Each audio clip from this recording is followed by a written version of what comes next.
Well, it's amazing. It's 333 minutes since our last goal in the World Cup finals. That was Trevor Francis back in 1982 against Kuwait. 3 goalless games since then. Right. Here in the Tecnologico Stadium. Zaki, the Moroccan goalkeeper, has something of a fitness problem, a stomach strain. But there's no doubt that the Moroccans surprised themselves with the quality of their defending against a rather anemic Poland side in the opening game in the group. But they only conceded 1 goal in 8 qualifiers, and now that's been extended to 9 matches after the goalless draw with Poland. And Ray Wilkins just clipping Aziz Boudabala. Confirmation of England's unchanged lineup. Kenny Sansom, incidentally, playing his 28th consecutive international. That is a great record of consistency with so many changes over the last couple of years in the England side. Biaz. Well, it was Boudabala, the number 8, who really impressed Bobby Robson, who was a spectator at the game against Poland. But we'll certainly be looking for England to try and dictate the play and raise the tempo of the match, perhaps beyond the natural level of Morocco. Here's Gary Stevens.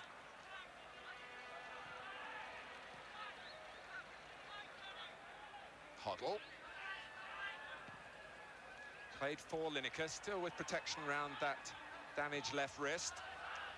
The most recent attempted diagnosis, is a very difficult area and injury to be sure of, is that it's a ligament problem and hopefully not a break. A break of a different kind from Chris Waddle, beaten to it by Zaki. 6 is Dolmy, the real workhorse in Morocco's midfield. Khalifa. Timoumi, who does like to play it at a slow pace, but has great skill and accuracy in his left foot. 11 is the younger of the 2 Merry brothers, Mustafa.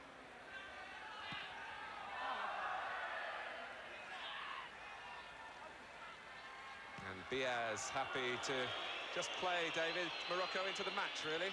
Yeah, still don't win any admirers with that type of pass. But at the moment, the Moroccans will just knock the ball around nice and steadily and invite England possibly to come and get it.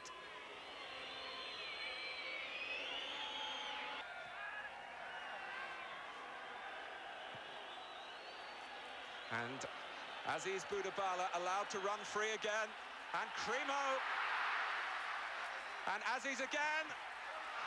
England, having had a spell when they penned the Moroccans back, again looked vulnerable, as they did against Portugal, to the quick counter-attack with a runner from midfield not being picked up.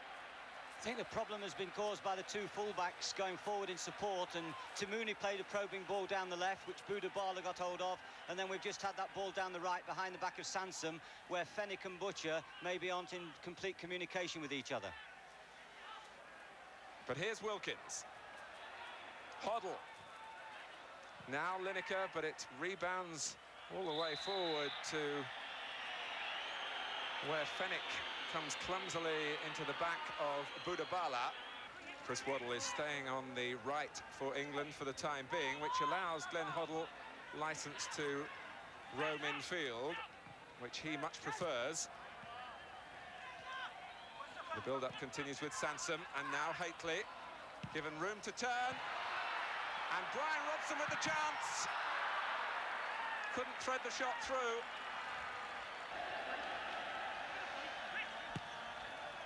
And Lineker taking it as he was tackled from behind, but he kept his balance. The challenge came from Biaz.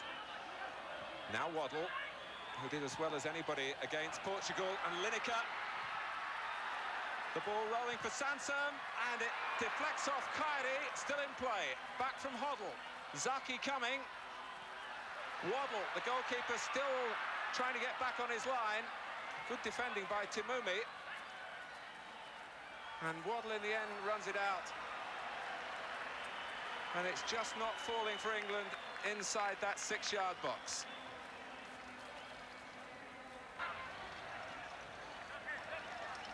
Wilkins and Hoddle presiding. All waiting for England in the middle. And it's Hoddle who takes. And Fenwick couldn't angle it onto the target. He's shown a good sense for goal for his club.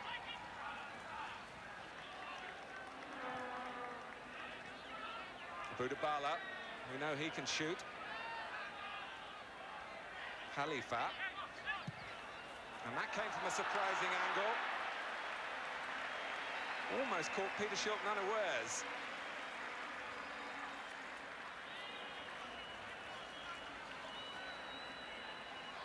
Well worth a long shot. There's been very few in this game so far. Have incorporated acting as one of the offences for which points could be docked. You lose 1 point for each caution.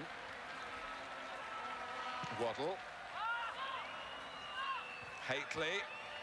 And Robson, who's really been working on making those runs to read Haitley's knockdowns, but as Brian Robson goes down, I'm sure back home everyone is holding their breath.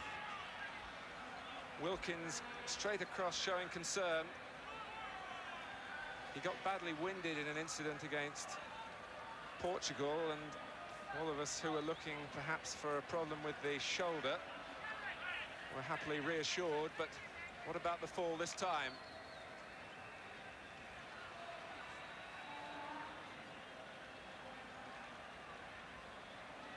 Brian Robson still trusting to his shoulder harness.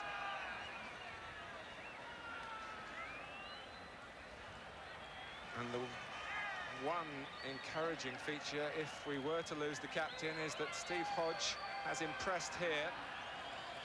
And Brian Robson, a sad figure, is making his way to the dressing room with the shoulder damaged again.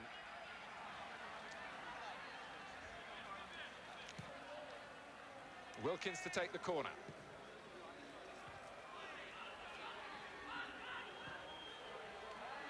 And it's Wilkins who's offside. I think Hodge's presence, and he'll be a hungry Hodge. He's bright and breezy, and he's not frightened to join in attacks and get beyond the front players.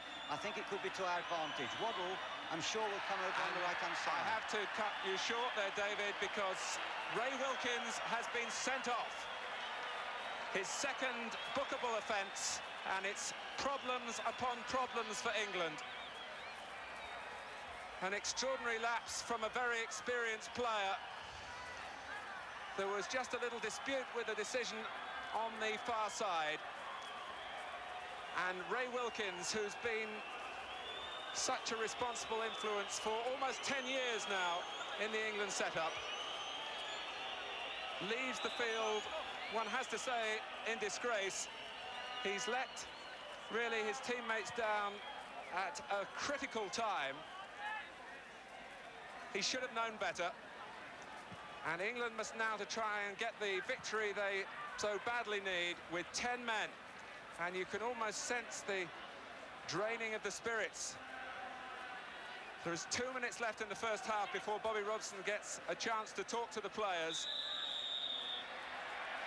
But if England are going to do it now, they've got to do it the hard way.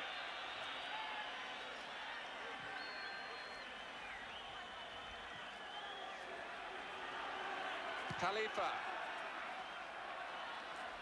David, please. Well, this could really turn into a bad dream.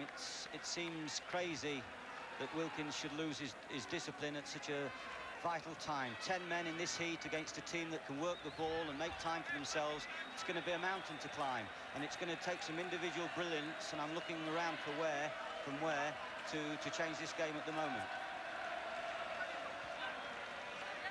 Sansom. It's also going to need some leadership out there on the field as well. Haitley, now Lineker. Here's Hodge.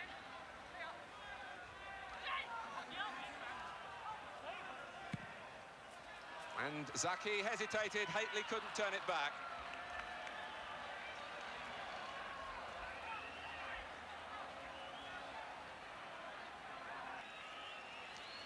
The extra work rate in this heat is going to be a burden that's going to be very hard to bear. The half-time whistle, David Pleat, comes as some relief. Bobby Robson to have said during the half-time interval. Well, once again, he's got to reaffirm the first 15 minutes are so vital that we don't do anything silly and see how the game goes, see if we can develop some attacks. It wouldn't surprise me if he moves one of the back four forward into midfield to give possibly Waddle on the right a little bit more room to do his manoeuvring rather than defensive duties. Maybe Fenwick will be seen to become a little bit more forward, or the fullbacks. Well, Hodge was well forward then, and it's the extra running that England will have to do in the second period that could make life so awkward for us. A lot too will depend on the Moroccans' ambition, and plenty of ambition here from Boudabala. And that was so similar to the situation when Diamantino cut in to set up Portugal's goal, David. I think what we have seen in this World Cup, the dribblers, the people that can take people out of the game by swaying the shoulders and going past, we certainly haven't wiped any smiles off the Moroccan faces. I noticed Tamouni there after his foul got up with his teeth showing. They're a happy bunch. I think they're entitled to be at the moment. Cremo. Here is Tamoumi. And Shilton had a good view of it. The handling was excellent.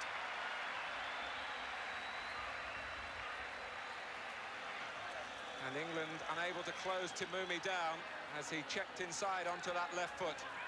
And the shot was arrowing towards the far corner until Shilton intervened. Hodge. Held by Diaz. Dolmy and Haitley went in late. The referee didn't see it. Hoddle.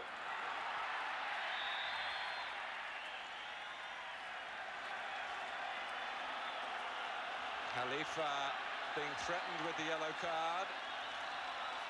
And now receiving it. Well, that's a little moral victory for England.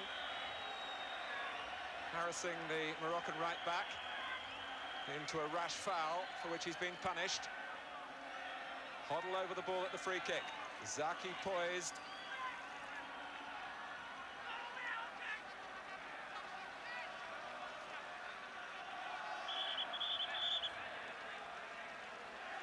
And the referee, as all the referees have been doing in this competition, insisting that the ball gets back. So here's Hoddle, and that was Hodge.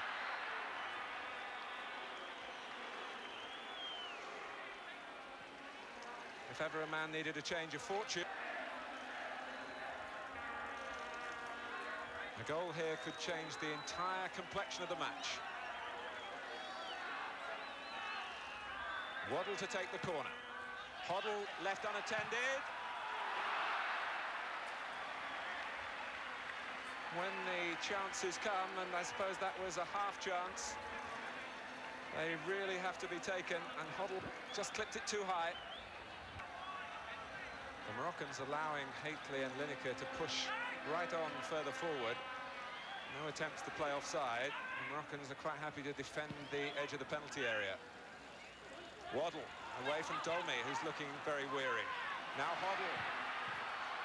And it comes here for Hodge. It's over anxiety. One or two England players around him put their hands to their heads in disappointment. But it's promising, David. Clearly stopped England getting an advantage from a quickly taken free kick. Lineker. Hoddle, Haitley. This is Stevens.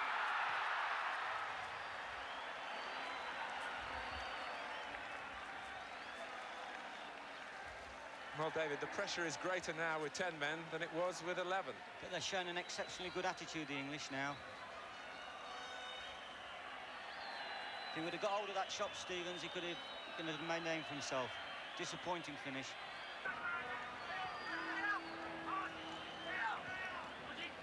Hodge.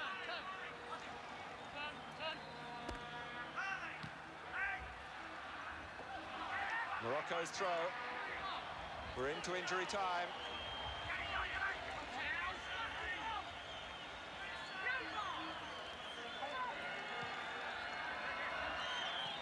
And it is all over.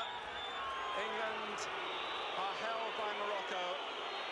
The bottom line is that the two easier fixtures here on paper have produced just 1 point for England. And now we go into next Wednesday's final group game against Poland, needing a win to be sure of a place in the last 16, and we must do it without Brian Robson, who is injured, and Ray Wilkins, who is suspended after being sent off in the first half here.